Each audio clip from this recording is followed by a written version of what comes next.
le désert Roub al-Khali en Oman. Ce territoire menaçant et désolé de la péninsule arabique est indiqué sur les cartes sous le nom de quart vide.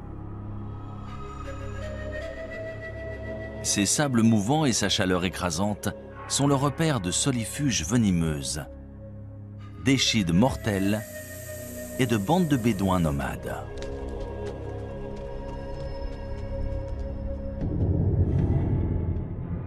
Mais si l'on en croit d'anciennes légendes, cette région était très différente. C'est ici, il y a environ 5000 ans, qu'existait autrefois un royaume mythique appelé Hiram. Connu pour sa richesse et sa splendeur, Dieu l'aurait détruit pour le punir de sa vilainie et de sa corruption. On en parle dans différentes sourates du Coran. Il est dit que le vent s'est mis à souffler et a détruit la ville parce que ses habitants ne voulaient pas suivre la parole de Dieu. Des prophètes sont venus pour essayer de les changer, de les purifier, mais ils ont refusé. Du coup, la ville et sa civilisation ont été détruites.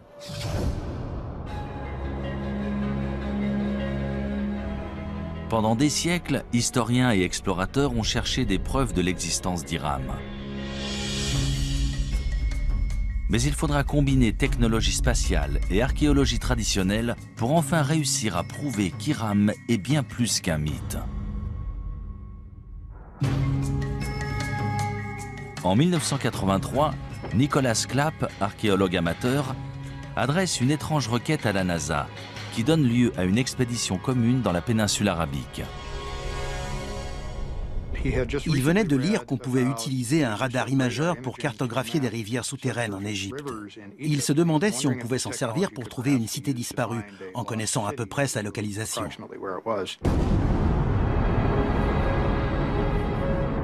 Transportée à bord de la navette Columbia, cette technologie appelée radar imageur spatial fonctionne comme un appareil de radiographie souterrain. On enregistre d'abord des images depuis l'espace, puis on les modifie numériquement pour faire ressortir des détails invisibles à l'œil nu, notamment d'anciens lits de rivières et des routes de caravanes aujourd'hui enfouies sous le sable. Je n'aurais jamais cru qu'on pourrait découvrir depuis l'espace une cité disparue. Mais ils ont persisté et étudié des détails qui semblaient intéressants. Les images satellites ont un gros avantage. Elles permettent d'observer une région entière, de voir les détails dans leur contexte. Voilà une image d'un radar spatial d'une partie du Sahara, le désert au sud-ouest de l'Égypte, aujourd'hui l'un des endroits les plus secs de la planète. Cette large bande, c'est un ancien canal fluvial aussi large que la vallée du Nil. Et à l'intérieur, on peut voir un canal plus petit. Et voilà ce qu'on verrait une fois sur place. Là, on est au milieu de l'un de ces fleuves et on regarde une rive découpée plus haut. Ça a été une sacrée découverte. Dans l'Antiquité, les gens dépendaient de ressources, comme nous. Ils avaient besoin d'eau et de réseaux de transport. On a vu la relation entre ces différents éléments et découvert des pistes dans cette zone. Ça a été un point de départ dans notre recherche d'Hiram.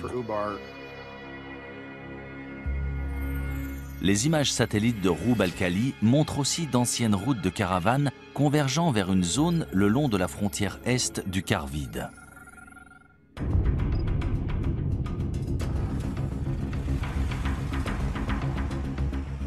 On s'est servi d'un GPS, technologie inconnue du grand public à l'époque, ainsi que du système de navigation de l'hélicoptère. C'est comme ça qu'on a trouvé la route qu'on avait vue sur les images satellites et qu'on l'a suivie dans le désert. C'était vraiment passionnant. On a décidé d'atterrir dans cette zone, près d'une sorte d'immense colline et d'un puits ou d'une source. Une fois sur place, je n'en revenais pas. Il y avait des bâtiments. Ça correspondait à la première section d'une place antique faite en pierre avec des murs et des bâtiments. Et il y avait des poteries un peu partout. Ensuite, on a identifié un nombre de lieux qui semblaient importants encore aujourd'hui. Et l'un d'eux était en fait le site d'Hiram. Des centaines de milliers de caravanes constituées de centaines de milliers de chameaux et d'ânes transportaient des marchandises et des tissus depuis et vers la côte, en passant par ce site antique d'Hiram. C'était un comptoir où se rassemblaient les caravanes de chameaux avant de traverser le désert. Il y avait une forteresse qui servait en fait à protéger la réserve en eau. C'est là qu'on contrôlait les caravanes de chameaux. Si elles voulaient traverser cette zone, il fallait payer une taxe. Après des fouilles plus poussées du site, on découvre les vestiges de 8 tours reliées par des murs de 9 mètres. Cela correspond à la description d'Hiram dans le Coran, appelée aussi « cité des nobles piliers ». Mais si cette cité légendaire a bien existé, tous les autres détails à son sujet sont-ils vrais? A-t-elle vraiment disparu après avoir été enfouie sous le sable? Selon les scientifiques et géologues, c'est l'érosion d'un aqueduc sous la cité qui aurait entraîné sa disparition.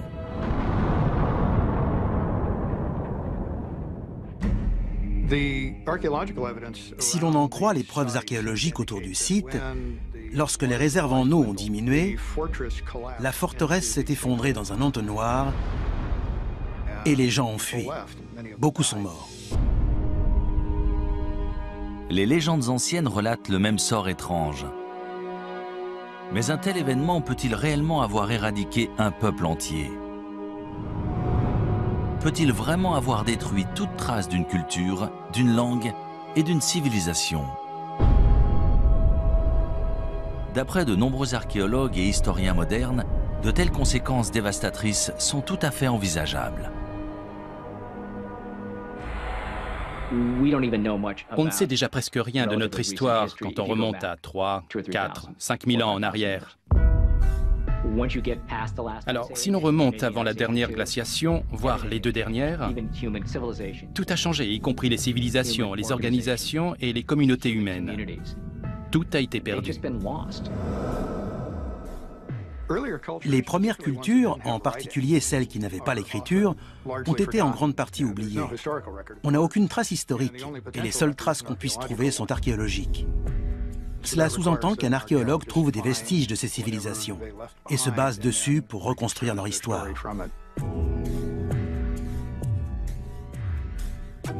Pendant des décennies, on a supposé que les humains existaient depuis environ 200 000 ans. Et que ce qu'on appelle la civilisation était apparu il y a seulement quelques milliers d'années. Mais de nouvelles découvertes remettent constamment en question ce que nous savons réellement de notre histoire.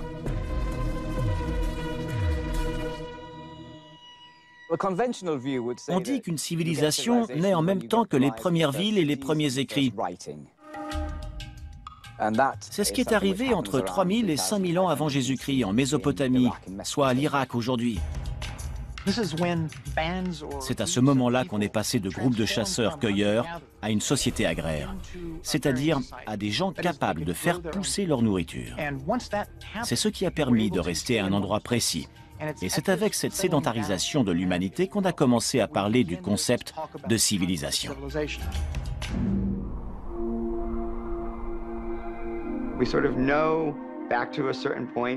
On sait à peu près ce qui s'est passé entre aujourd'hui et il y a 10 000 ans. Grâce aux études évolutionnaires, on sait à peu près quand les hommes sont apparus. Mais la période entre l'apparition des hommes et celle des civilisations qu'on connaît est très vaste. C'est excitant de découvrir jusqu'où remonte la civilisation. Si Hiram a vraiment existé, combien d'autres civilisations anciennes sont ensevelies et attendent d'être découvertes? Quand ce sera fait, que trouverons-nous? Des preuves de notre passé antique ou des indices de notre destruction future? Şanlıurfa, est de la Turquie, 1994. Tout en haut d'un versant de colline, dans une région rurale, la charrue d'un fermier kurde s'arrête brusquement lorsqu'il touche une grosse pierre rectangulaire à moitié enfouie. Pendant plusieurs jours, il essaye de déterrer cet objet tenace, jusqu'à ce que se produise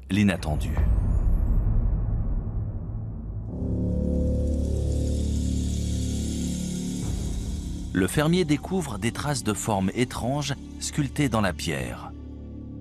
Très vite, sa découverte attire sur le site des équipes d'archéologues venus du monde entier. Après des fouilles minutieuses, on découvre une série d'immenses mégalithes présentant des sculptures d'animaux en relief extrêmement bien conservées.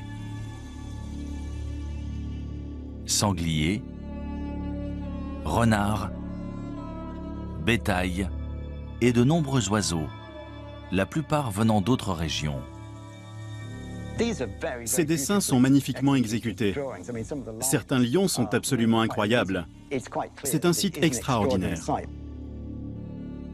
Mais ce n'est pas le plus étonnant.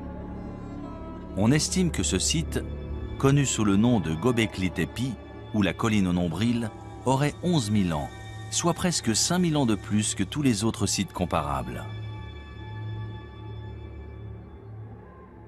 Göbekli Tepe a tout changé pour les archéologues. Suite à cette découverte, on a dû élargir notre définition du terme civilisation.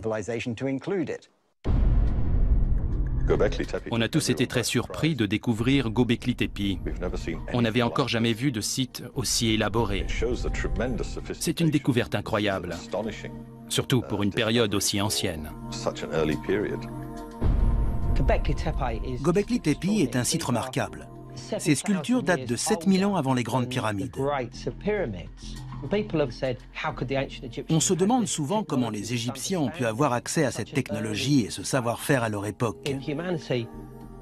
Mais maintenant, tout nous apparaît sous un nouveau jour. Göbekli Tepe a été érigé 7000 ans plus tôt.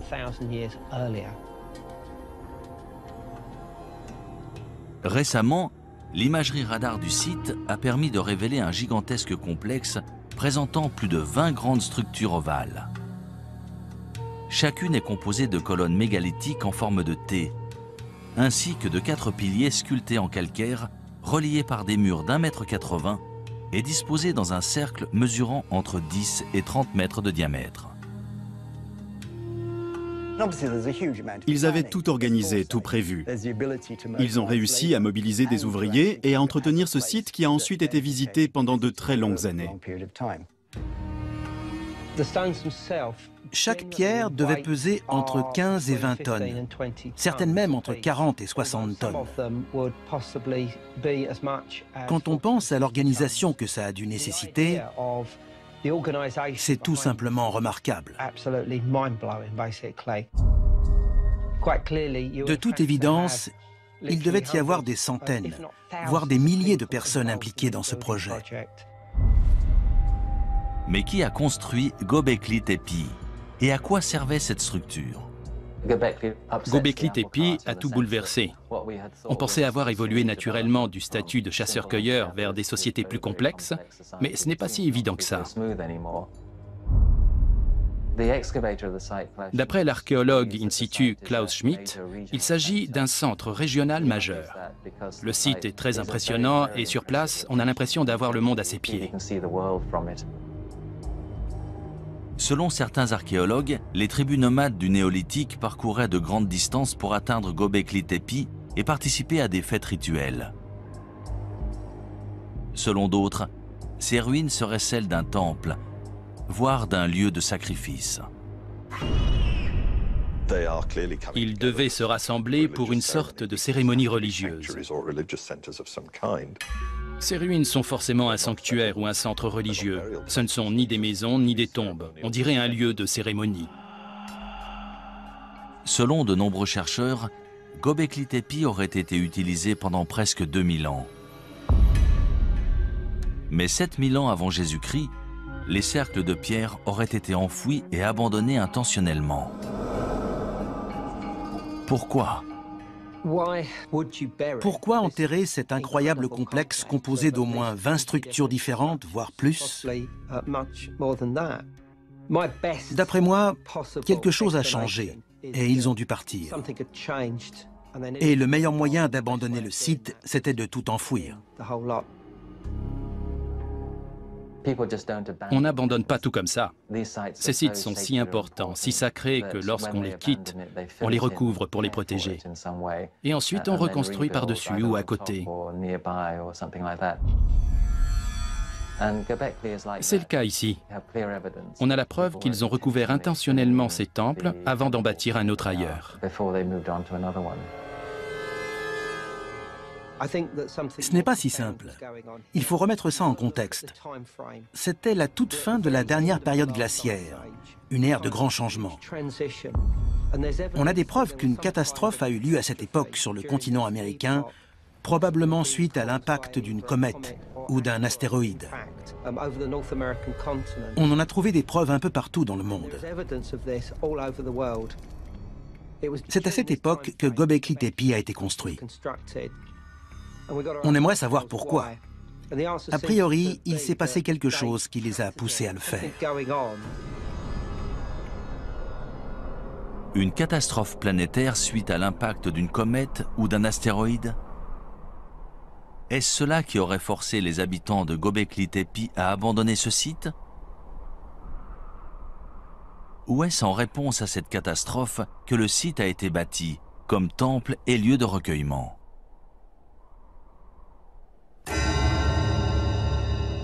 Selon certains chercheurs, la réponse se trouve tout près, au mont Ararat. Dans la Bible hébraïque, c'est là que l'arche de Noé aurait échoué une fois les eaux du déluge refluées. En fait, le mont Ararat se trouve à seulement une centaine de kilomètres de Göbekli Tepe. Quand on observe les animaux sculptés à Göbekli Tepe, il est impossible d'expliquer pourquoi certains d'entre eux ont été représentés étant donné qu'on ne les trouve pas dans cette région. Est-ce que certains de ces animaux vivaient dans cette région à l'époque? Et dans ce cas, d'où venaient-ils? Si l'on en croit la mythologie, il s'agirait des animaux de l'arche de Noé. On a beaucoup étudié les origines du déluge. Ce récit existe un peu partout dans le monde. Il existe une version Ojibwe, une version amérindienne, une version chinoise, et on en parle dans la mythologie grecque et la mythologie hindoue. Il est tout à fait possible que des événements réels aient inspiré la mythologie et les légendes. Ces récits du déluge parlent peut-être de vrais déluges. Ces mythes et récits narrant un déluge et le sauvetage de nombreux animaux à bord d'une arche sont-ils vraiment inspirés de faits réels? Nous trouverons peut-être une réponse en étudiant d'autres civilisations disparues. Que vont-elles nous révéler du mystérieux passé et du futur incertain de l'humanité? «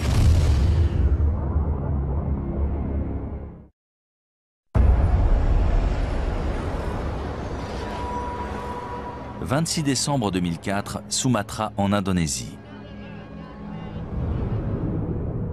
Un gigantesque séisme sous-marin de magnitude 9,1, dont l'épicentre se situe au cœur de l'océan Indien, génère un tsunami dévastateur. En quelques minutes, il fait plus de 230 000 morts et plus de 2 millions de réfugiés.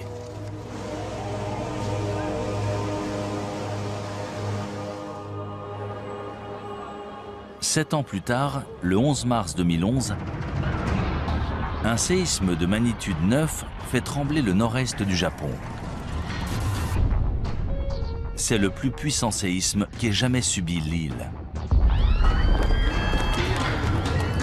Quelques minutes plus tard, un tsunami de 9 mètres balaye les terres, emportant des villes entières et environ 23 000 personnes.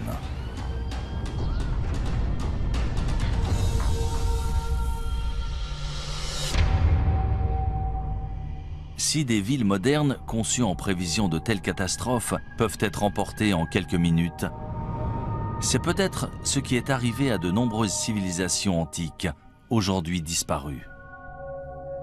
Il y a toujours eu des catastrophes naturelles sur Terre. Tsunamis, séismes, éruptions volcaniques, et cela bien avant qu'il y ait des hommes pour en faire le récit. On sait que les volcans ont fait des ravages parmi les civilisations. Pompéi en est l'exemple parfait. Le Vésuve est entré en éruption et une région entière a été figée dans le temps et détruite. Les cités de Pompéi et Herculanum ont été ensevelies sous les cendres et les pierres volcaniques, mais aussi sous les coulées de lave qui les ont atteintes.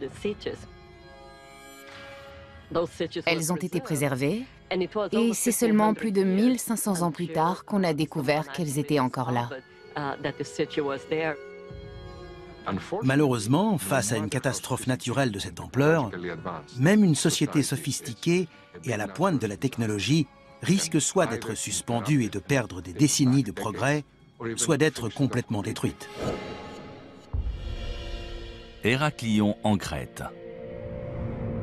En 1894, Sir Arthur Evans, linguiste et archéologue britannique, se rend sur cette île de la mer Égée pour traduire des tablettes en argile récemment découvertes et supposées datées de l'Antiquité grecque.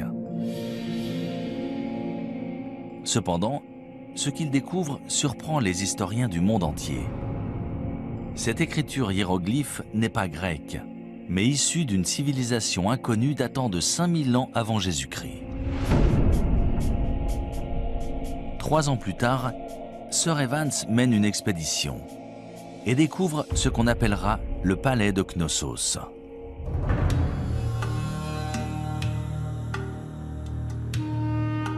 D'après les archéologues, l'imposante structure contenait autrefois des pièces richement décorées, de l'eau courante, chaude et froide, et même des toilettes en intérieur. Sir Evans nomme les bâtisseurs du palais les Minoens, en hommage au roi mythologique Minos de Crète. Lors de l'âge de bronze, la civilisation minoenne était toute puissante dans l'est de la Méditerranée. Elle avait une immense flotte et faisait commerce avec pratiquement tous les peuples du bassin méditerranéen. La société de la civilisation minoenne en Crète a été la première à développer des palais très sophistiqués, avec des cours pour tenir des cérémonies, des fresques et une architecture très élaborée. De nos jours, on considère les Minoens comme la première grande puissance en Méditerranée. Ils ont régné entre 2500 et 1600 avant Jésus-Christ. Mais comment un peuple si puissant et avancé a-t-il pu disparaître ainsi? Selon de nombreux chercheurs, on peut trouver la réponse en étudiant l'une des plus importantes éruptions volcaniques de l'histoire de la civilisation, à 110 km au nord de la Crète, sur l'île de Santorin.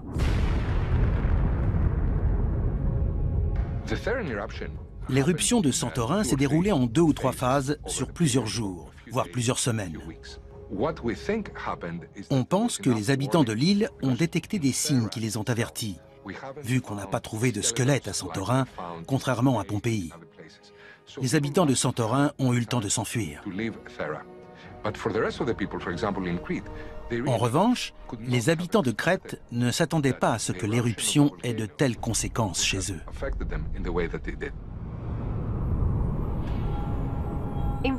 En volcanologie, on parle de différents types d'éruptions volcaniques, de petites éruptions présentant surtout des coulées de lave, aux éruptions pliniennes ou ultrapliniennes si elles sont très importantes. Celle de Santorin était une éruption plinienne, peut-être même ultraplinienne. Elle était très explosive, à tel point qu'elle a détruit une majorité de l'île.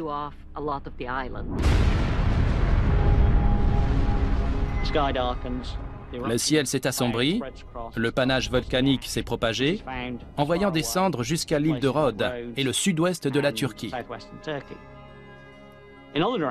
Dans les autres directions, on pouvait entendre les explosions au loin, au fur et à mesure que l'éruption progressait. Tout laisse à croire que la violente éruption volcanique de Santorin a généré un énorme tsunami qui s'est abattu sur les villes portuaires de la Crète. Voici une reproduction de la mer Égée dans l'est de la Méditerranée et du volcan de Santorin. On va voir ce qui s'est passé juste après l'éruption du volcan. Tout d'abord, on a ce qu'on appelle une vague de remblayage suite à l'effondrement de la caldeira du volcan. Ça crée un trou dans la mer. Ensuite, la vague commence à se propager et se dirige vers la Crète, là où vivaient les Minoens. Voilà la vague initiale, elle commence à se propager. Là, c'est la Crète, et dans 20-25 minutes, la vague l'atteindra. Quand elle s'est abattue sur la crête, la vague mesurait entre 4,50 m et 9 mètres de haut.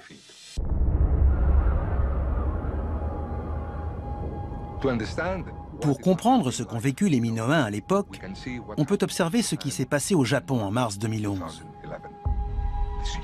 C'est un énorme tsunami dont l'impact sur notre société se ressent encore chaque jour. Les Japonais ont réussi à se relever, mais ils n'étaient pas seuls. Le monde entier les a soutenus. Les Minoens, eux, n'avaient personne vers qui se tourner.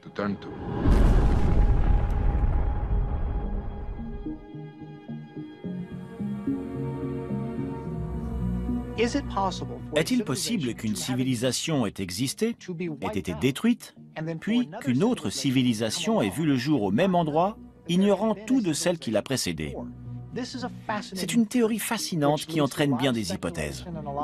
Du coup, de nombreuses personnes se demandent s'il n'y a pas eu une civilisation sur Terre bien avant toutes celles déjà connues, mais dont on ne saurait absolument rien. Si un volcan actif peut vraiment détruire toute trace d'une civilisation passée, une activité volcanique similaire pourrait-elle représenter la même menace encore aujourd'hui? C'est ce que croient les volcanologues. Ils s'inquiètent qu'une telle catastrophe puisse menacer la côte est des États-Unis. L'île de La Palma, près de Tenerife dans les Canaries, présente une faille. On pense qu'une grande partie de l'île pourrait s'effondrer dans l'océan et, de ce fait, générer un gigantesque tsunami. L'effondrement d'un volcan dans les îles Canaries, le Cumbre Vieja ou La Palma par exemple, pourrait entraîner des dommages sur 20 000 km de côte, de Terre-Neuve jusqu'à la côte est des États-Unis, en passant par les Caraïbes et le nord du Brésil. D'après les simulations, lorsque la vague atteindra la côte est des États-Unis, elle fera 10 à 20 mètres de haut. C'est à peu près la taille de la vague qui s'est abattue sur Sumatra après le séisme de 2004 et de celle qui s'est abattue sur le Japon après le séisme de 2011. Une catastrophe naturelle de type éruption volcanique, séisme ou tsunami, peut-elle réellement détruire toute trace d'une civilisation? Au point de bouleverser l'histoire de l'humanité pour les siècles à venir. La réponse se trouve peut-être dans un ancien cimetière rempli d'or, dans une ville côtière sur la mer Noire.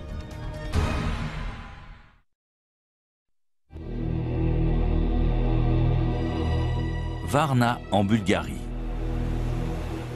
Pendant des siècles, cette ville balnéaire de la mer Noire a attiré voyageurs et commerçants en provenance d'Europe et du Moyen-Orient. Au IIe siècle avant Jésus-Christ, les Romains ont profité des sources chaudes locales pour construire une immense série de bains publics. Mais ni les visiteurs, ni ses habitants ne connaissaient le secret enterré sous la ville. Un secret qui, une fois révélé, changerait l'histoire européenne à jamais. Ça s'est passé à la fin de l'automne 1972. Il y avait un site de construction en cours dans la zone industrielle de Varna. Ils creusaient pour installer des câbles électriques. Retcho Marinov, conducteur d'excavateur, creuse une tranchée d'1,20 m de profondeur lorsqu'il tombe sur ce qu'il pense être d'anciens artefacts en cuivre. Il les rapporte chez lui pour les mettre en sécurité. Quelques semaines plus tard, un habitant du village lui a dit que ces objets étaient très intéressants. Le directeur du musée de Dalgopol est venu chez lui et lorsqu'il a vu tous ces objets, il n'en croyait pas ses yeux. Le lendemain, des archéologues du musée de Varna, parmi lesquels Alexander Minchev, retournent sur le site de construction et sont stupéfaits de leur découverte.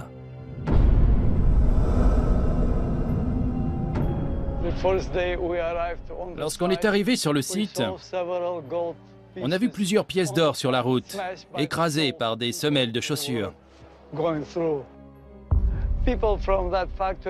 Les ouvriers de l'usine passaient plusieurs fois par jour, sans le savoir, près de ces kilogrammes d'or. Personne n'aurait cru que de tels trésors étaient cachés sous un champ, dans une zone pareille. Après des fouilles plus poussées, on découvre que ce terrain non exploité est en fait le site d'un cimetière oublié. Il contient plus de 300 tombes datant d'environ 4500 ans avant Jésus-Christ, selon les archéologues. En plus des ossements d'anciens résidents de Varna, ils découvrent des preuves troublantes d'une ancienne civilisation avancée et florissante.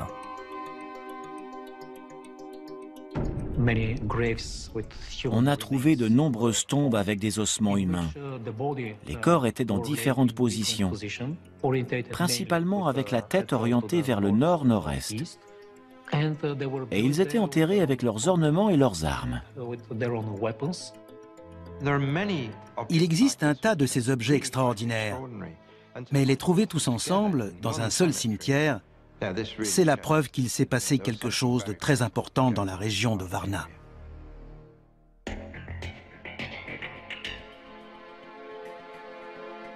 On a trouvé à l'intérieur de ces tombes plus de 15 000 artefacts à la conception élaborée, notamment des haches en cuivre et une grande quantité de bijoux en or et en jade.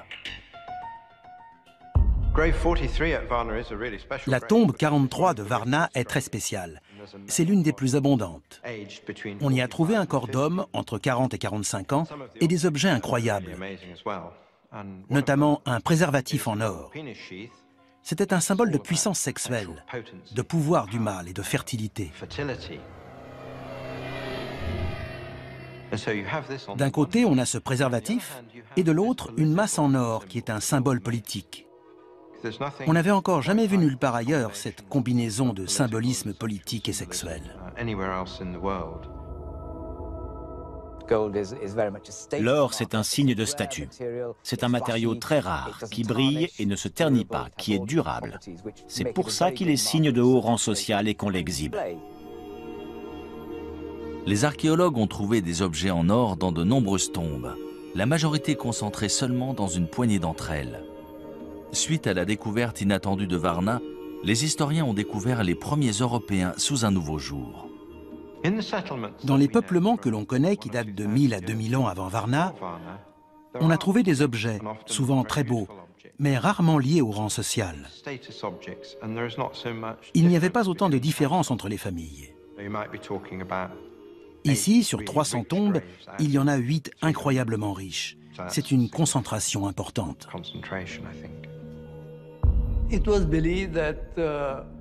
On suppose que pendant l'ère préhistorique, tous les hommes étaient égaux. Ils travaillaient ensemble, partageaient leurs récoltes. Il n'y avait aucune différence, ni d'ordre social, ni autre. Ils étaient sûrement comme nous. Ils aimaient l'or et les bijoux, et ils se servaient d'outils. Ils n'étaient pas différents de nous. Eux, c'est nous. Varna aurait servi de pôle aux commerçants préhistoriques qui transportaient des armes en cuivre vers des régions aussi éloignées que la France et l'Espagne, presque 1500 ans avant la naissance de pôles de commerce similaires en Mésopotamie. Varna est aussi associé à l'armement, la guerre et les batailles. On a trouvé un grand nombre d'armes dans ces tombes. Haches de guerre, fer de lance, tête de flèche. Puissance et guerre vont toujours de pair. C'est évident. Avant la découverte de Varna, on connaissait des sociétés très complexes dont on sait aujourd'hui qu'elles datent de l'âge de bronze. Stonehenge est l'une de ces sociétés complexes. Mais Varna date d'au moins 3000 ans avant Stonehenge. La civilisation a mis énormément de temps à se développer. On pensait avoir trouvé tous les marqueurs en Égypte, en Mésopotamie et en Crète, mais Varna existait bien avant cela. L'aube de la civilisation européenne a commencé ici, sur ce site. Et pendant des milliers d'années sous ce sol, l'histoire a conservé ses secrets. Je n'arrive pas à imaginer ce qui serait arrivé si on n'avait pas trouvé Varna, si tous ces objets étaient encore sous nos pieds. Pourtant, un mystère subsiste. Comment la population de Varna a-t-elle disparu vers 4100 avant Jésus-Christ? On a la preuve qu'à la fin du 5e millénaire,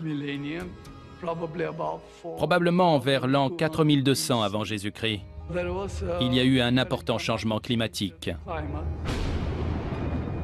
Le niveau de l'eau a augmenté et les températures sont devenues plus élevées.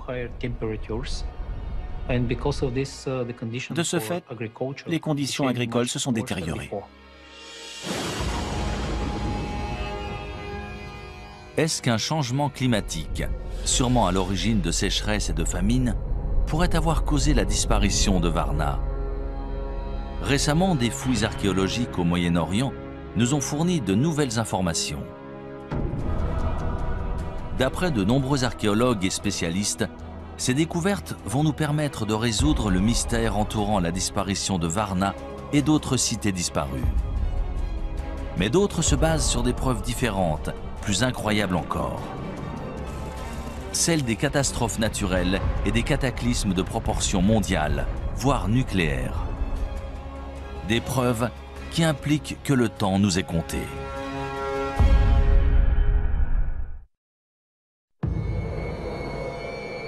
À Moukhar, nord-est de la Syrie, à 13 km au nord de la frontière irakienne. Au début de l'année 2000, une équipe d'archéologues de l'Institut oriental de Chicago fait une étonnante annonce. Ils ont découvert les ruines d'une civilisation inconnue datant de plus de 6000 ans. Les fouilles ont révélé une cité autrefois florissante appelée Amoukhar, remplie de ce qui semble être des maisons luxueuses, des boutiques prospères et des bâtiments officiels. C'est un site énorme, d'environ 1 km², qui a la capacité d'accueillir entre 10 000 et 20 000 personnes, l'équivalent d'une grande ville. C'était une cité florissante, il devait avoir l'écriture. On n'a pu déterrer qu'une infime partie des bâtiments publics, mais ils étaient entourés d'un vaste mur et de grandes portes. On doit encore mettre à jour certains éléments de cette civilisation toujours enfouie sous un village moderne. Grâce à la découverte d'Amoukhar, on s'est rendu compte que notre notion d'une cité, c'est-à-dire des divisions du travail avec des lois, un système légal, des structures gouvernementales et une expression artistique, existait peut-être bien avant qu'on ne le croyait. La découverte inattendue d'Amoukhar a chamboulé ce que les spécialistes avaient établi. Pour eux, la première cité antique était apparue dans le sud de la Mésopotamie, à 650 km à l'est dans l'Irak actuel. Mais si Amoukhar était bien une vaste cité prospère, pourquoi a-t-elle disparu si soudainement? Vers 3500 avant Jésus-Christ, il y a eu un drame. De toute évidence, ils ont été attaqués. Pendant cette attaque, le peuple d'Amoukhar a été vaincu. La cité a été détruite et ils n'ont jamais pu reconstruire plus qu'un petit village. La cité ne s'est jamais remise de cette attaque. Une partie de ce peuple du 4e millénaire avant Jésus-Christ a été décimée. Lors du dernier décompte, on avait une douzaine de squelettes. Mais d'après ce que je sais, certains corps n'ont pas été enterrés dans les règles. Qu'une guerre ait détruit ce site, ça me semble plutôt convaincant.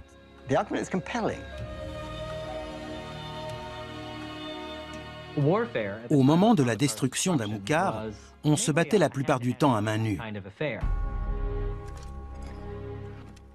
Mais on a des preuves que les habitants d'Amoukhar utilisaient des balles. Pas des balles de revolver, évidemment, plutôt des projectiles avec des frondes. C'est une hypothèse controversée mise en avant par les archéologues d'Amoukhar.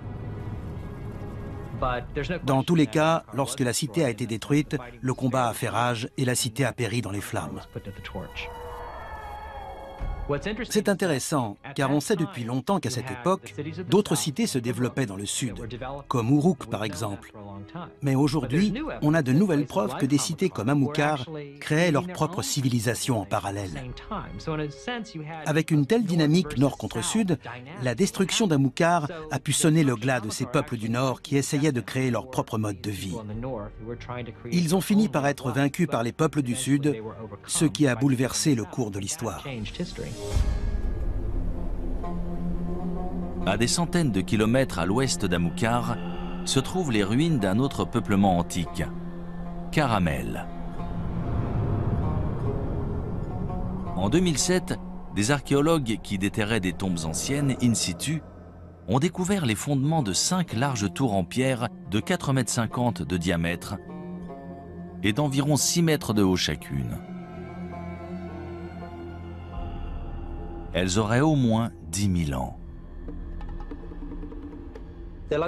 Ces ruines sont situées dans le nord de la Syrie, pas très loin de Göbekli Tepe. De toute évidence, il s'agit de la même culture. Nous ignorons pourquoi ce site a été construit. Tout laisse à penser qu'il s'agissait de défense. Il devait sûrement faire face à des prédateurs, animaux ou humains. À quoi servaient ces tours? Est-ce qu'elles faisaient partie d'une forteresse? S'agissait-il de tours de guet ou avaient-elles une autre utilité? Honnêtement, on n'en sait rien. Caramel, dans le nord-ouest de la Syrie, est un site important. C'est la toute première preuve de structure permanente en pierre, datant de 2000 ans avant ce que l'on pensait être la structure permanente la plus ancienne dans la cité de Jéricho. Avec la découverte de Caramel, on a abandonné l'idée que l'évolution depuis le néolithique a été un processus unique. Je peux vous nommer de nombreux autres sites où l'on a trouvé des cultures locales distinctes, chacune très élaborée, mais différentes les unes des autres. Il n'y a pas eu un seul grand développement. Il y en a eu tout un tas, certains plus réussis que d'autres. Pour la plupart des spécialistes, Caramel et Amukar ont été détruites par des armées venues du sud de la Mésopotamie. Dans l'Antiquité, il y avait énormément de conflits. Je ne parle pas de guerres mesquines et irréfléchies. Il s'agissait d'agrandir des cités, de s'approprier plus de territoires et de subordonner plus de villes pour taxer plus de résidents. Ces guerres territoriales sont-elles la seule cause de la destruction de ces grandes cités antiques? Depuis peu, une autre théorie infiniment plus hasardeuse a vu le jour. Caramel et Amukar ont peut-être été victimes d'une étrange et spontanée explosion nucléaire. En 1972, des scientifiques du Gabon en Afrique découvrent des traces d'un événement nucléaire au cœur d'une mine d'uranium. On sait que les réacteurs nucléaires génèrent des déchets. En mesurant la quantité, on peut dire de quand ils datent. Et c'est comme ça qu'on a découvert qu'ils remontaient à 2 milliards d'années. Il y a un réacteur nucléaire dans le Soleil, à l'origine de toute vie. Mais pourrait-il y en avoir un sur Terre? Après tout, dans les années 50, on se demandait s'il était possible de créer un réacteur nucléaire naturel dans l'écorce ou le noyau terrestre. L'uranium-235 est notre principale source de réacteurs à fission nucléaire. C'est assez commun, plus que l'or. Sur l'échelle des larges éléments qui peuvent se diviser, celui-ci est relativement courant et peut être extrait. Pour créer une réaction nucléaire, il faut surtout 2 choses. Un uranium suffisamment dense et de quoi ralentir les neutrons. Le mieux pour ralentir des neutrons et obtenir une réaction en chaîne, c'est l'eau. Et dans cette zone d'Afrique de l'Ouest, il y avait la parfaite combinaison avec juste ce qu'il faut d'eau et d'uranium suffisamment dense pour obtenir un réacteur nucléaire. Avec un réacteur naturel, on peut engendrer une catastrophe de l'ordre de celle de Tchernobyl. un degré de radiation qui pourrait affecter la santé des gens. Si de l'uranium venait à alimenter un réacteur nucléaire naturel, cela engendrerait une fission nucléaire, et c'est ce qu'on veut éviter à tout prix. Dans tous les cas, ça serait sous terre. Ça aurait les mêmes effets qu'un volcan. Donc, ce serait bien une catastrophe naturelle. Selon certains scientifiques, une telle explosion nucléaire aurait balayé toute vie à des centaines, voire des milliers de kilomètres autour du site du dépôt d'uranium. Si cela s'est produit en Afrique de l'Ouest, pourquoi pas ailleurs? Peut-être même à Amukar. Quand on sait que c'est arrivé à un endroit précis il y a environ 2 milliards d'années, on se dit qu'il y a forcément d'autres endroits, en particulier sous terre, où l'on n'a pas bien cherché. À mon avis, peu de gens croient que ces civilisations ont disparu suite à d'importantes catastrophes naturelles. Combien ont disparu il y a 20 ou 30 000 ans et dont on ignore encore tout? On ne se concentre que sur les civilisations des 5000 dernières années. On ne sait rien au-delà de l'histoire chinoise ou égyptienne.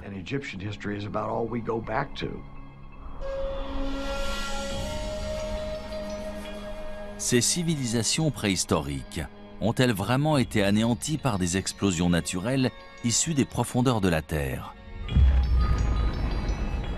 Ou est-il possible que ces cités antiques aient été détruites depuis beaucoup plus loin?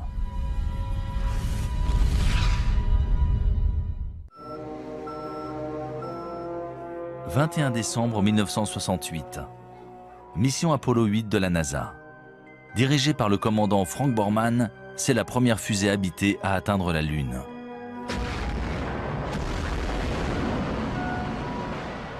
Après avoir tourné 10 fois en orbite autour de la Lune, les astronautes capturent parmi les plus belles images de sa surface. Sur ces photographies, on voit la Lune jalonnée de milliers de larges cratères. Certains y voient la preuve qu'elle a été le site d'une activité volcanique virulente. Mais d'après des preuves récentes, ces nombreux cratères seraient le résultat d'un incident plus sérieux. D'énormes impacts d'astéroïdes. Des astéroïdes qui ont peut-être aussi bombardé la Terre.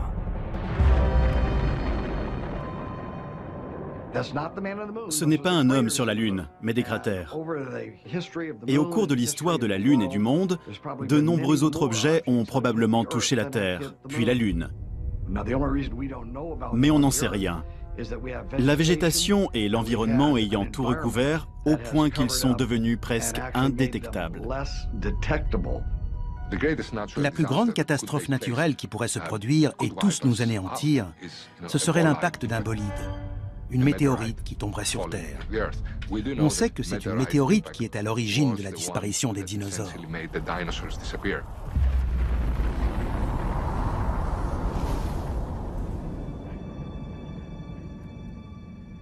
Nous voici au bord du météore cratère, site célèbre d'un impact de météorite dans le nord de l'Arizona. Le cratère a été formé il y a 50 000 ans lorsqu'un astéroïde d'environ 45 mètres de diamètre est entré dans l'atmosphère à environ 42 000 km/h. Il a frappé le sol avec une force équivalente à celle de 1000 bombes atomiques.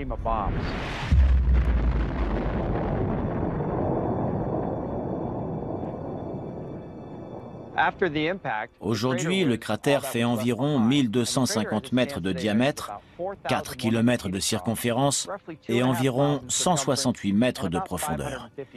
Pour résumer, si l'on plaçait le Washington Monument au fond du cratère, la pointe de l'obélisque serait au même niveau que les bords du cratère. S'il se produisait un tel événement dans un endroit aussi peuplé que la ville de New York, par exemple, on estime que personne ne survivrait dans un périmètre de 16 km.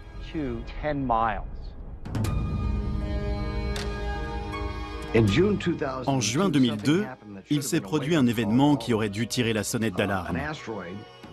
Un astéroïde de la taille d'un terrain de football est passé entre la Terre et la Lune, à un tiers de la distance qui nous sépare de la Lune. Il a fallu qu'il nous dépasse pour qu'on sache qu'il était là. S'il avait atterri dans le Pacifique, il aurait pu balayer le sud de la Californie avec un tsunami. Un objet d'un incroyable pouvoir destructeur a frôlé la Terre et on ne s'en est rendu compte qu'après son passage. On ne peut pas laisser ce type de menace passer inaperçu à l'avenir. En 2005, la NASA a commencé à suivre les plus gros astéroïdes connus risquant de heurter la Terre. C'est ce qu'on appelle des objets géocroiseurs. Un objet géocroiseur est soit une comète, soit un astéroïde progressant dans l'espace proche de la Terre. Techniquement, c'est un objet qui peut se trouver à 45 millions de kilomètres de l'orbite de la Terre et dont la taille peut varier entre une balle de golf et un pâté de maison, voire plus. Même si de nombreuses météorites de la taille d'une balle de baseball entrent tous les jours dans notre atmosphère, ils se désintègrent dans la haute atmosphère. Seuls les astéroïdes d'au moins 30 mètres de diamètre risquent de frapper la surface de notre planète. Le dernier astéroïde, le plus dévastateur, a frappé la Terre le 30 juin 1908 au-dessus de la rivière Tunguska, en Sibérie russe.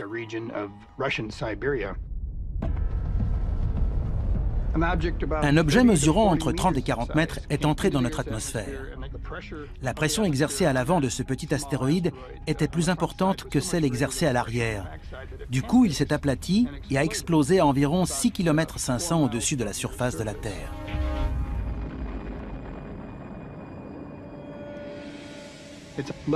Des arbres sont tombés sur 2000 km². C'est une région inhabitée. Il n'y a donc pas eu de blessés, mais des rennes sont morts, des arbres se sont renversés et il y a eu de nombreux dégâts. On parle d'environ 5 mégatonnes d'énergie, soit 385 fois l'énergie générée par la bombe d'Hiroshima à la fin de la Seconde Guerre mondiale. Même si l'impact d'un météore de la taille d'un terrain de football aurait des conséquences dévastatrices, les scientifiques redoutent surtout des objets encore plus gros.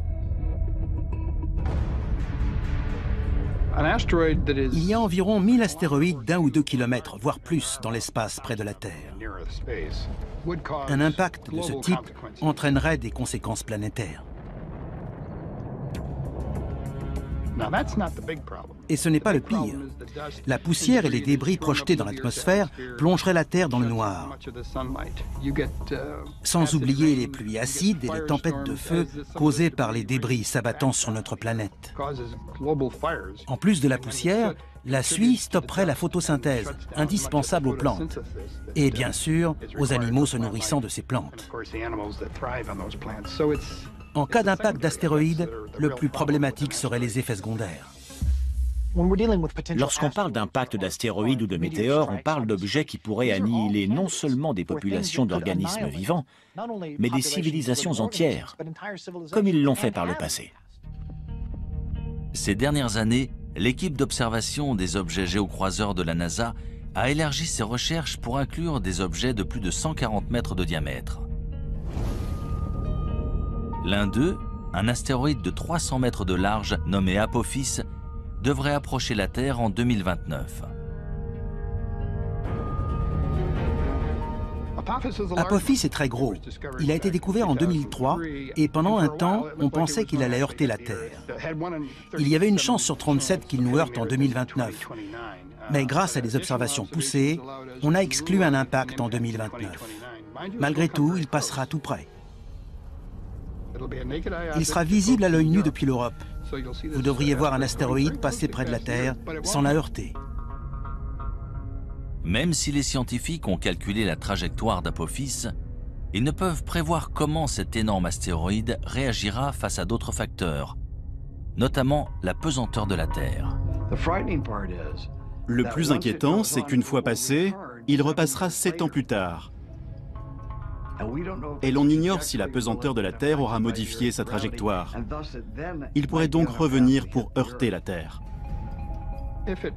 S'il passe à travers un trou de serrure de 600 mètres au moment de son approche en 2029, il repassera et heurtera la Terre en 2036. Il n'est pas assez gros pour détruire notre planète, mais suffisamment pour causer des centaines de milliers, voire des millions de morts, s'il frappe au mauvais endroit. Malheureusement, d'après les scientifiques, il ne s'agit plus d'une hypothèse. Un jour ou l'autre, un énorme astéroïde heurtera la Terre. Lorsque cela se produira, est-ce que toutes les traces de notre civilisation disparaîtront? Un astéroïde, un énorme rocher venu de l'espace, a-t-il dévasté l'écosystème au point qu'il n'en reste rien? Il est possible de balayer une espèce entière et toute trace de ce qui existe. Cela pourrait-il expliquer pourquoi d'autres civilisations anciennes ont été détruites et pratiquement oubliées? Il est très possible que des civilisations anciennes aient été détruites par des objets géocroiseurs qui nous ont heurtés. Objets qui ont complètement transformé la nature de la planète. Je sais que beaucoup de gens nous prennent pour des fous qui pensent que le ciel va leur tomber sur la tête. Non, le ciel ne va pas nous tomber sur la tête. Mais il y a bien quelque chose là-haut qui se dirige vers nous.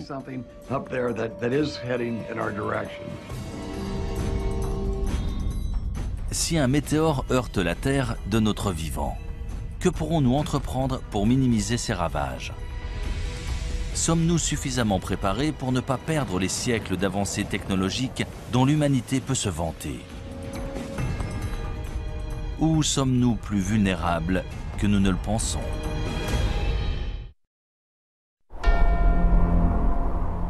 Le Kilimandjaro en Tanzanie.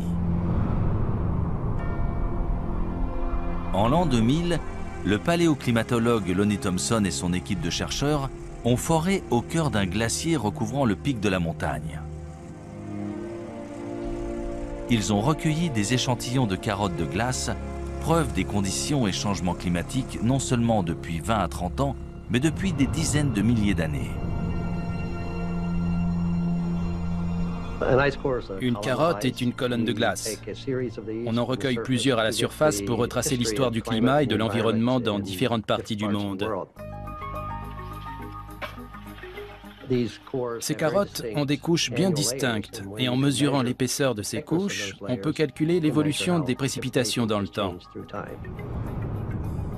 Les bulles d'air préservées dans la glace retracent l'histoire de la composition de notre atmosphère.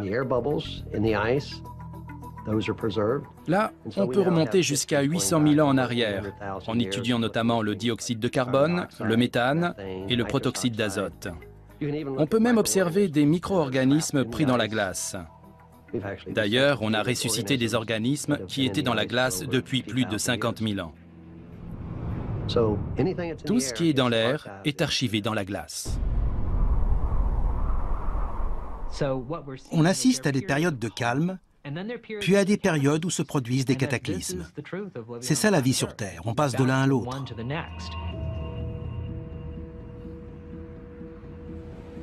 Stockées dans ces immenses congélateurs à l'Université d'État de l'Ohio, voici les carottes de glace que Lonnie Thompson a recueillies dans des glaciers du monde entier.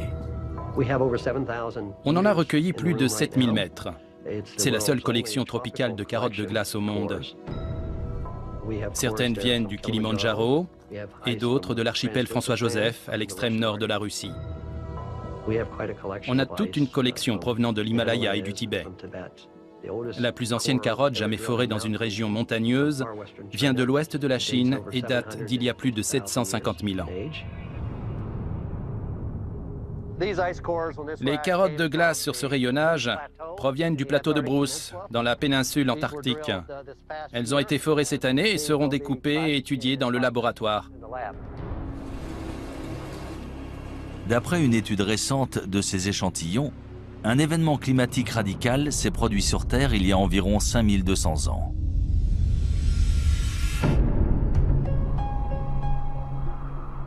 Ce changement soudain coïncide avec l'émergence de nombreuses nouvelles civilisations en Asie et au Moyen-Orient. Il semblerait qu'il y ait eu un renouveau partout dans le monde, mais on ignore pourquoi. Pourquoi c'est arrivé à ce moment-là? Pendant 100 000 ans, on avait une vie heureuse de chasseurs-cueilleurs. Et soudain, les choses ont changé. Qu'est-ce qui a entraîné ce changement? Il faut chercher un dénominateur commun, et ce qui semble relier toutes ces sociétés agraires, c'est le climat.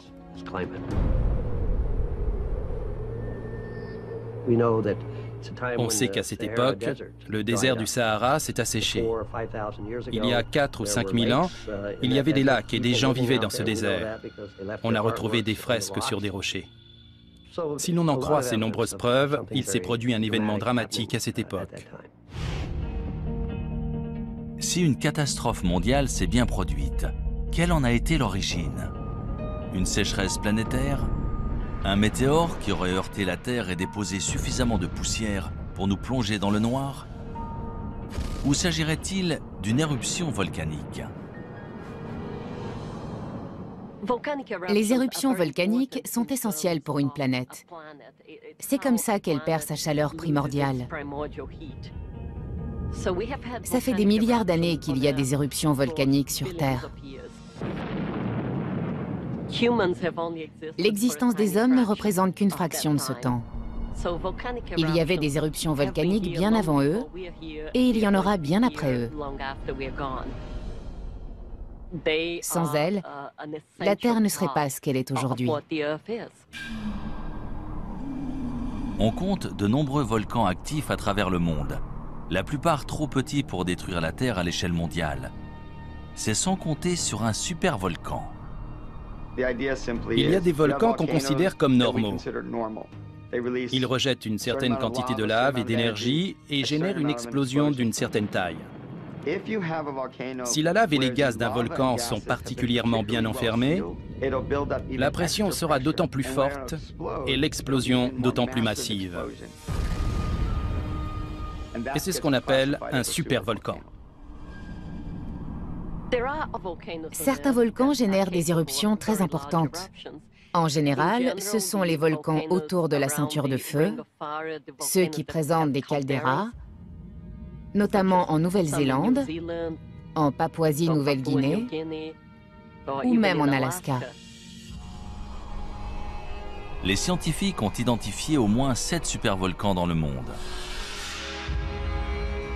Le plus grand se trouve sous le parc national de Yellowstone dans le Wyoming.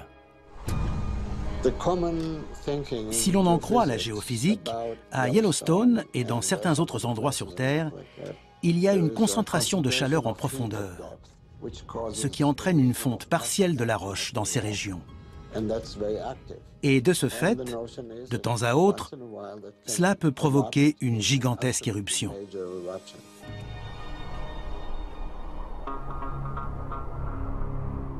D'après les scientifiques, la plus récente éruption à Yellowstone s'est produite il y a environ 600 000 ans.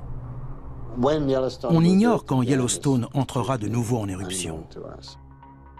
On n'a aucun moyen de le savoir. Quand on prédit le temps ou un événement géologique, il y a toujours une marge d'erreur. On ne peut jamais savoir quand ça va précisément arriver. Yellowstone est un volcan relativement jeune. Il est entré en éruption pour la première fois il y a 2,5 millions d'années. Géologiquement parlant, c'est jeune. Ce serait terrifiant si Yellowstone donnait de nouveau une éruption catastrophique. Ce serait du jamais vu. À côté, une éruption du mont Saint-Helens, c'est ridicule. Cela entraînerait un changement climatique sur toute la planète.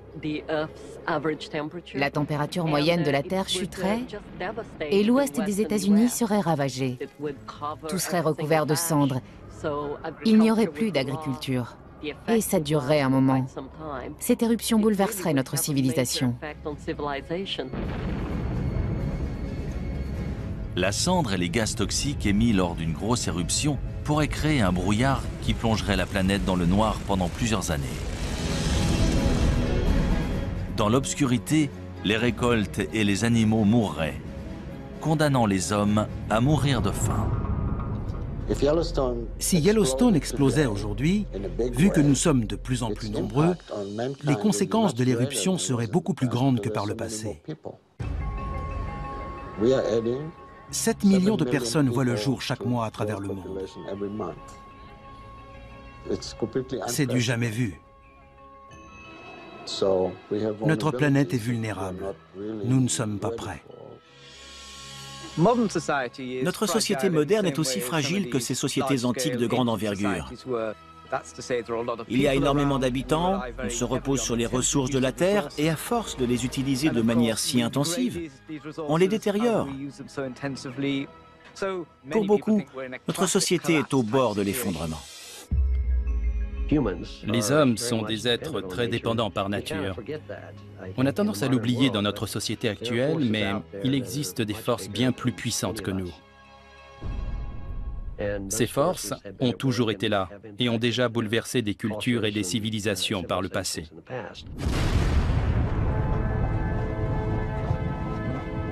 Ce genre de catastrophe planétaire semble tout droit sorti d'un film de science-fiction.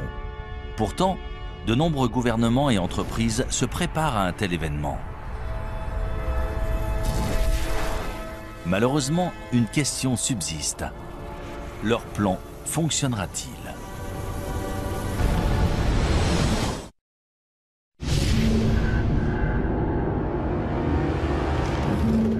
Selon les scientifiques, notre planète a déjà subi plusieurs extinctions par le passé. Suite à ces événements, le nombre de plantes et d'animaux s'est vu réduit à quelques spécimens. Mais si notre civilisation devait soudain s'éteindre, est-ce que toute notre culture et notre technologie disparaîtraient ?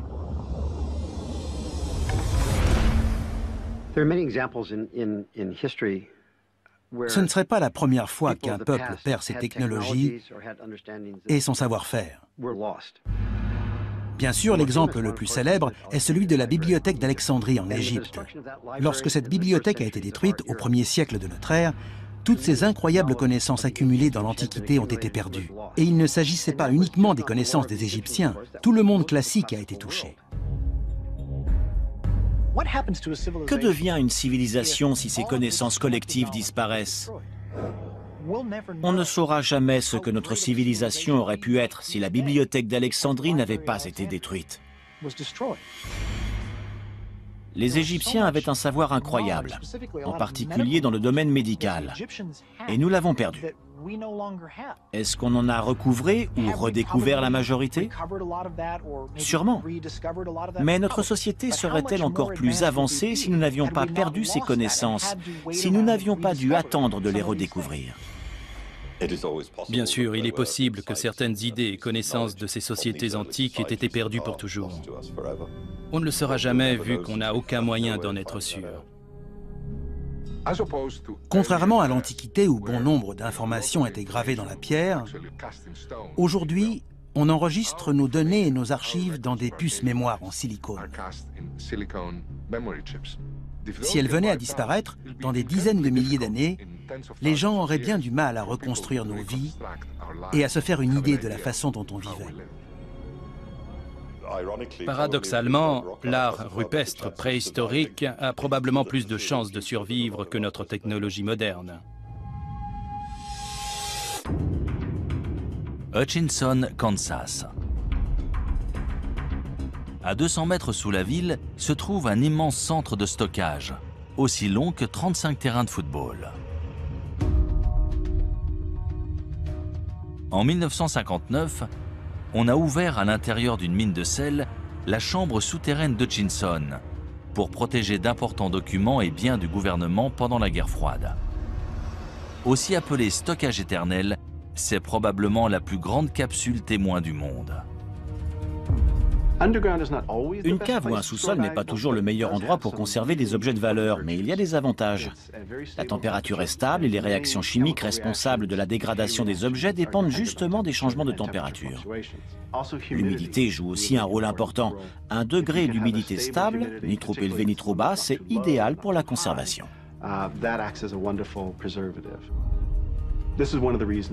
C'est l'une des raisons pour laquelle les musées ont toujours une température et un degré d'humidité stable.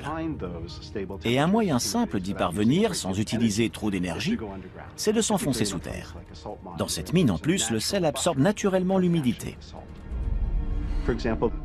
Prenons le cuir qui a servi à rédiger les manuscrits de la mer Morte. Il a été lavé dans cette mer salée et le sel a agi comme un conservateur naturel, empêchant les microbes d'abîmer le cuir. C'est pour ça qu'ils sont encore en si bon état aujourd'hui. Parmi les objets précieux et rares stockés ici, les copies originales de nombreux films et programmes télé populaires, ainsi que des photographies et documents historiques importants. Grâce à une température constante de 20 degrés Celsius, cette chambre souterraine offre des conditions de préservation presque parfaites. Quelle que soit la civilisation, y compris la nôtre, quand on veut conserver un objet, il faut le mettre dans une chambre forte ou une grotte pour qu'il ne soit pas exposé aux éléments. Il existe dans tout le sud de l'Europe des grottes abritant des dessins et peintures extrêmement bien conservés. La plus ancienne et élaborée de toutes a été découverte en 1994 dans la vallée de l'Ardèche en France. D'après les scientifiques, les œuvres à l'intérieur de la grotte Chauvet datent de 30 000 ans avant Jésus-Christ. C'est l'une des plus belles grottes ornées de la période glaciaire. C'est impressionnant. On n'en avait encore jamais vu de cette taille dans cette région. Elle est d'une incroyable richesse. Il y a environ 400 peintures et gravures d'animaux, de magnifiques représentations de chevaux, de rhinocéros, d'ours, une grande variété d'images.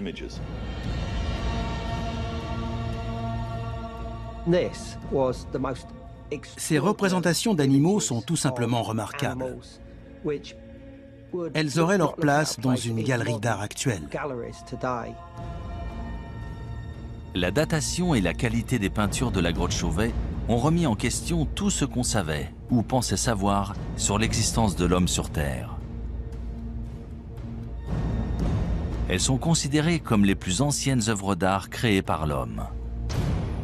Le plus intéressant, c'est qu'il s'agit d'Homo sapiens qui ont tenté de représenter des idées et pensées abstraites sur les murs d'une grotte, bien avant l'invention de l'écriture et bien avant n'importe quelle définition de civilisation. Pourquoi ont-ils fait ça? Ces artistes antiques ont-ils créé leur art sur des murs de pierre au cœur des grottes pour le protéger des générations futures? Dans 30 000 ans, les seules traces de notre existence seront-elles stockées en sécurité sous la terre?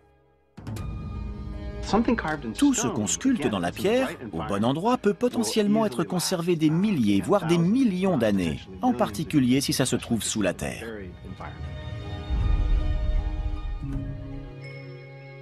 C'est sur une île norvégienne isolée, à 1300 km au sud du pôle Nord et à presque 125 mètres au cœur d'une montagne de grès, que se trouve la réserve mondiale de semences du Svalbard. Il s'agit d'une mesure de protection en cas de perte accidentelle de la grande variété de plantes et de récoltes alimentaires sur Terre. Plus de 20 millions de graines sont stockées ici. Les graines sont stockées dans une mine de charbon abandonnée, transformée en une réserve stabilisée. Certaines graines peuvent survivre très longtemps, d'autres ont besoin d'être plantées, de pousser et d'être de nouveau récoltées.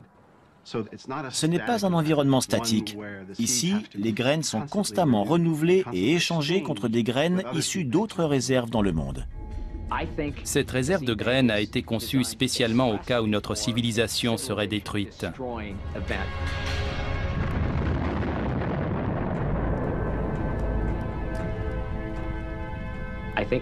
C'est un moyen de s'assurer que s'il reste des survivants, ils pourront reconstruire notre société. Et ils y arriveront d'autant mieux avec ces graines. Ce qui fait de l'homme un être unique, c'est sa capacité à réfléchir au passé, au présent et aussi à l'avenir. On réfléchit souvent à ce qu'on voudrait léguer à nos petits-enfants. C'est un moteur pour la plupart des gens. Même les premiers hommes ont sûrement pensé à enterrer ou mettre quelque chose en sécurité pour les générations futures.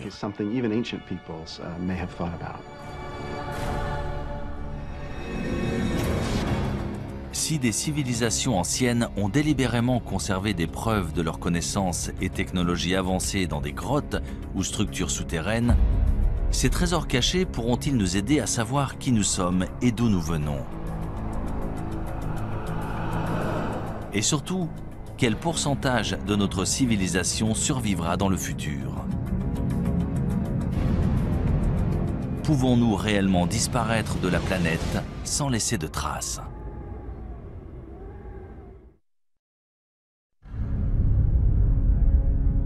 D'après les scientifiques, la planète Terre s'est formée il y a environ 4,5 milliards d'années.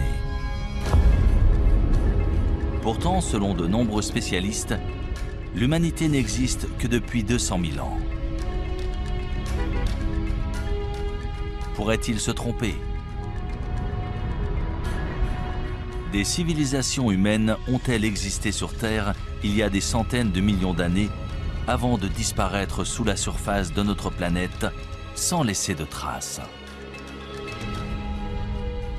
C'est probablement le cas, vu que la préhistoire humaine se mesure en millions d'années et que la civilisation, elle, se mesure en dizaines de milliers d'années. Il y a un trou, peut-être un type de civilisation qui nous a échappé. Tout semble indiquer que certaines civilisations très anciennes ont simplement disparu sans laisser de traces. 1 million d'années, même 100 millions d'années pour nous, c'est seulement une fraction de la durée de vie de la Terre. Il y a 100 millions d'années, des dinosaures vivaient sur Terre. Et si d'autres formes de vie existaient avant eux, il y a 1 milliard d'années? On n'a aucun moyen de le savoir et donc aucun moyen de dire « non, ça n'est jamais arrivé ». Si la Terre a bien subi une catastrophe planétaire, qu'est-il arrivé à la race humaine? Que se passerait-il si notre civilisation tout entière était balayée par une gigantesque éruption volcanique? Si l'atmosphère devenait toxique et qu'on mourrait tous, est-ce qu'on devrait de nouveau apprendre à faire du feu? Combien de temps ça nous prendrait? Seuls les habitants des régions les plus reculées survivraient. Ils redeviendraient des chasseurs-cueilleurs jusqu'à ce qu'ils arrivent à reconstruire une civilisation des milliers d'années plus tard. Si des civilisations passées ont bel et bien disparu, est-il possible que des traces de notre société moderne se retrouvent enterrées sous terre et finissent par être oubliées? Prenons l'exemple de Tchernobyl. On voit bien à quelle vitesse ces constructions modernes se sont délabrées. Regardez ces traces. En seulement 50 ans, la majorité de cette infrastructure s'est énormément détériorée. Imaginons qu'on nous demande de quitter New York, de l'abandonner là, tout de suite. Dans 1000 ans, elle serait ensevelie sous des débris, sous l'eau. La plupart des bâtiments se seraient effondrés depuis longtemps. Allons encore plus loin, disons dans 10 000 ans. Je doute que quelqu'un arrive à reconnaître quoi que ce soit. Il faudrait vraiment savoir ce qu'on cherche pour le trouver. Parmi les rares vestiges de la technologie humaine, il restera peut-être l'un de ces résidus les plus dangereux, les déchets nucléaires. Le plus dangereux dans ces déchets, c'est la radiation. L'avantage avec les matériaux radioactifs, c'est qu'ils se désintègrent et disparaissent naturellement. L'inconvénient, c'est que pour la plupart, ça prend des milliers ou des dizaines de milliers, voire des millions d'années. Il faut absolument concevoir une zone de stockage sûre qui les contiendra pendant très longtemps. Le traitement des déchets radioactifs issus de la création d'armes et de l'énergie nucléaire est sujet à controverse. On doit bien s'en débarrasser quelque part sur Terre. On a donc prévu de les enterrer profondément dans le sol. C'est la solution géologique au problème des déchets nucléaires. Le département de l'énergie des États-Unis a engagé une équipe de spécialistes qui étudie des sites de traitement des déchets nucléaires aux côtés d'ingénieurs. Ils espèrent concevoir un signe d'avertissement universel que les prochaines générations pourront comprendre pendant au moins 10 000 ans. Ils doivent imaginer tout un concept pour prévenir les gens et les avertir du danger. Il faut concevoir une tradition qui sera perpétuée et transmise de génération en génération, et maintenir cet avertissement pour protéger les gens des déchets nucléaires. Le concept envisagé présente un immense terrassement pour entourer le site entier. Une fois terminée, la berme mesurera 10 mètres de haut et 30 mètres de large.